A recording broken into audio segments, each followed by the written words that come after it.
Because no matter what the niche is, you got to understand, no matter what it is, there is an audience there. And by being able to create a faceless channel that's not attached to your brand, I don't have to actually go out and build a card table and put a camera on me and get lighting and get a microphone and play cards and try to explain how to do this. I don't have to do that. I could just create faceless videos and use an AI voice and even use an AI avatar and show it. And I could take clips from like poker tournaments that are already aired online, and I could take little clips and I could do things like, you know, be like, when quads, or when you flop quads and still lose, and find an example of a video when somebody flopped quads and lost, and that would be like, wow, if you understand Texas Hold'em, that would be a rare situation, right?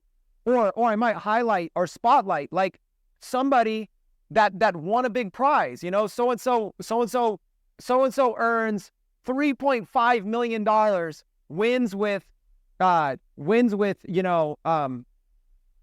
garbage hand. And then I'll take like a little clip on how they won, like right off of YouTube or wherever. I'll take a little clip and show it. That becomes like a little viral video. Anybody who's interested in poker is going to eat that up. Is going to love that. It's going to be viral. They're going to be commenting. They're going to be engaging. They're going to be fighting.